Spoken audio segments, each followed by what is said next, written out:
শুভ সকাল বন্ধুরা। অরণ্য সুন্দরী চ্যানেলে আবার একটা নতুন ভিডিও নিয়ে চলে এসেছি। আশা করছি ভিডিওটা তোমাদের খুব ভালো লাগবে, তাই পুরো ভিডিওটা দেখার জন্য অনুরোধ রইল। আর আমার পরিবারের সমস্ত বন্ধুরা তোমরা সবাই কেমন আছো? আশা করছি ভালো আছো। আর তোমাদের আশীর্বাদ ও ভালোবাসায় আমিও আমার পরিবারের সবাই কিন্তু খুব ভালো রয়েছি। হ্যাঁ, কদিন ধরে বৃষ্টি হচ্ছিল, তাই একটু খারাপ লাগছিল, চারিদিকে বন্যা টন্যা এরকম মানুষের বিপদ হচ্ছে। তো আজকে যেহেতু আবহাওয়াটা ভালো আছে, তাই আমিও ভালো রয়েছি আর মনটাও খুব ভালো আছে। তো তোমাদের সাথে ভিডিওটা শেয়ার করছি, আশা করছি ভিডিওটা তোমরা দেখবে আর কমেন্ট করে বলবে ভিডিওটা তোমাদের কেমন লাগলো। তো ভিডিও শুরু করার আগেই বড়দের জানাই প্রণাম, ছোটদের জন্য রইল অনেক ভালোবাসা। আর দেখো বন্ধুরা, আজকের আমার এই ভিডিওটাতে কিন্তু আমি সকালের বাসি কাজকর্ম কিছুই তোমাদের সাথে শেয়ার করছি না। তো রান্নার আগে সবজি কাটার সময় থেকেই তোমাদের সাথে ভিডিওটা করছি। তো আজকে আমি রান্না করার জন্য প্রথমেই কাটতে বসেছি বাঁধাকপি। আর জানো তো বন্ধুরা, সবাই জানো অবশ্য যে এই সিজনের বাইরে যে সবজিটা হয় সেটা খেতে কিন্তু ভালো লাগে। আর খেতে ভালো লাগে ঠিক আছে, তো সেই জন্য আমারও আজকে খেতে ভালো খাওয়ার ইচ্ছেটা রয়েছে, তাই বাঁধাকপিটা কাটতে বসেছি।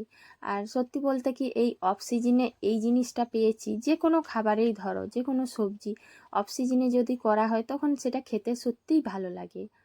আর আমারও খুব খেতে ইচ্ছে হয়েছিল, তো বাবা সবজি কিনে নিয়ে এসেছেন, সেই জন্য বাঁধাকপি আনতে বলেছিলাম।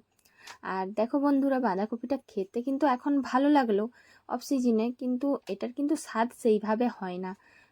যখন যে সবজিটা হবার টাইম, সেই টাইমে সেই সবজিটাতে যতটা স্বাদ থাকে, যতটা ভালো লাগে, এই অফ সিজনে স্টোরে থাকা সবজিগুলো না সেরকম খেতে হয় না।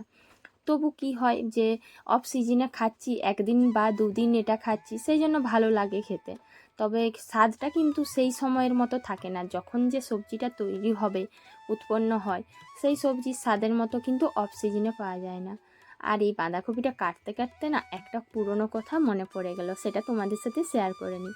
তো অনেকেই করে থাকো, যখন আমরা ছোট থাকি তখন দেখবে যে কোনো অনুষ্ঠানে বা বাড়িতেও এই বাঁধাকপি কিন্তু আমরা সবাই গ্লাস দিয়ে কাটি। আর এই গ্লাস দিয়ে কাটার সময় না অনেক আনন্দ লাগতো। কিন্তু দেখো, তখন তো পারতাম না, আর বিয়ের পর মানুষ সব কিছুই শিখে যায়, অন্তত মেয়েদের পক্ষে তো এটা হতেই হয়। তাই খুব সুন্দর করে দেখো বাঁধাকপিটা কেটে নিয়েছি।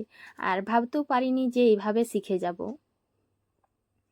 কাঁকরোলটা দেখো, কিছু কাঁকরোল না অনেক বড় হয়ে গেছিলো, তো সেই কাঁকরোলগুলোই বীজ হয়েছে।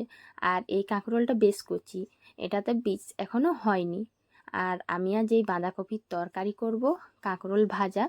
আর দেখো, তোমাদের সাথে গল্প করতে করতে ভাজাটাও করে নিয়েছি, আর ডিম আলুর কষা করব। ব্যাস, এই তিনটে সবজি দিয়েই আমাদের আজ খাওয়া দাওয়া হবে। ডিমটা ছাড়াবো বলে হাত দিতেই কি গরম বাবারে, সঙ্গে সঙ্গে ছাড়াতে যাওয়াটাই ভুল হয়েছে। আর আজকে যেহেতু দুটো মশলার তরকারি, তাই আমি একসাথেই মশলাটা করে নিচ্ছি, এতে করে রান্নাটাও অনেক সুবিধে হবে। তারপর আমি কিছুটা রান্না বান্না এগিয়ে দিয়ে প্রায় শেষ হয়ে গেছে। এগুলো দেখে বন্ধুরা কিছু চিনতে পারছো কি? আচ্ছা, তোমরা কিছু চিনতে পারবে না, আমি বলে দিচ্ছি। এইগুলো রয়েছে সার। তো এখানে দু রকম সার রয়েছে, আর দুটো সার একসঙ্গে মিশিয়ে দেওয়া হয়েছে কি জন্য, সেটাও তোমাদের সাথে শেয়ার করব, ভিডিওটা দেখতে থাকো। দুটো সারকে একসঙ্গে মিশিয়ে বালতির মধ্যে নিয়ে নিয়েছে। আর এই সারগুলো বাগানের একটা গাছে দেওয়া হবে। তো ভাবছো তো বন্ধুরা, এত এত সার লাগবে? হ্যাঁ, এত সারই লাগবে। তো ভিডিওটা তোমরা দেখতে থাকো। আর আজকের ভিডিওর থাম্বনেল দেখে তো তোমরা বুঝতেই পেরে গেছো যে আমি কি বলতে চাইছি। আর সত্যি বলছি বন্ধুরা, যে বাগানে না যখন যে গাছটা মনে হবে সেরকম গাছ লাগিয়ে ফেলবে না, কারণ সব গাছ একই রকম হয় না। তো কিছু কিছু গাছ আছে যেগুলো লাগালে না পরে কিন্তু খুব পস্তাতে হয়, পরে হায়রানি শেষ থাকে না। তো দেখো বন্ধুরা, এই যে দাদাটা আছে ও সারগুলো নিয়ে গেল, আর কোথায় নিয়ে যাচ্ছে সেটাও দেখতে থাকো, দেখতে পেয়ে যাবে। এই যে এখন চলে এসেছি এই যে সেগুন বাগানের মধ্যে, আর এই গাছগুলো হচ্ছে সেগুন গাছ। তো বন্ধুরা, আমি এটাই বলতে চাই যে সব সময় নিজের ইচ্ছে মতো গাছ কেউ লাগিও না। এই গাছটা কিন্তু লাগানোর আগে অনেক ভাবনা চিন্তা করে লাগাতে হয়। কারণ কি বলো তো, এই সেগুন গাছ হচ্ছে এমন একটা গাছ যেখানে তোমাকে একটা ছোট পরিবারে যখন ছোট বাচ্চা হয়, তো ছোট বাচ্চা তো সবাই সমান হয় না, কিছু কিছু ছোট বাচ্চা হয় খুব অসুস্থ, মানে হাতে তুলোর মতন করে তুলে রাখতে হয়। ঠিক সেই রকম এই সেগুন গাছগুলো, মানে তুমি অন্যান্য গাছের বাগান করতেই পারো, অবশ্যই করতে পারো, কিন্তু এই সেগুন গাছের বাগান করতে গেলে কিন্তু একটু সচেতন হতে হবে। আর একটু যদি সচেতন না থাকো তাহলে আমাদের মতো অনেক পস্তাতে হবে। তো আজ আমরা অনেকটাই পস্তাচ্ছি, অনেকটাই বিপদের মধ্যে রয়েছি, অনেকটাই ভয়ের মধ্যে রয়েছি, আর অনেক ক্ষয়ক্ষতির সম্মুখীন হতেও হবে। তো দেখো বন্ধুরা, আমরা এখন চলে এসেছি সেগুন বাগানে, আর যে সারগুলো আনা হয়েছে ওটাও আনা হয়েছে এই গাছগুলোর জন্য। দেখো কে এখানে কাটারিটা রেখে দিয়েছে, আর আমি একটু হাত দিয়ে করে যেই না রাখতে যাচ্ছি, মানে কীরকম লাগছে, মনে হচ্ছে এই পড়ে যাবে, ধুর গেল পড়ে। তো দেখো বন্ধুরা, ছোট বাচ্চাকে যেভাবে তুমি ভালো করে তুলে রাখবে, ভালো করে যত্ন নেবে, ঠিক সেইভাবে এই সেগুন গাছটাকেও যত্ন নিতে হবে।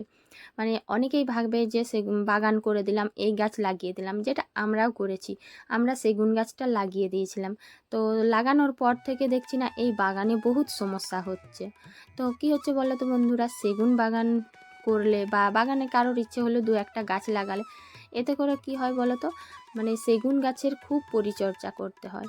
এই যে কদিনের বৃষ্টিতে না সেগুন গাছের বাগানটাতে পুরো বাগানটা নষ্ট হয়ে গিয়েছে, গাছগুলো মাটিতে লুটোপুটি খাচ্ছিল, আর এখন সার দেওয়া হচ্ছে।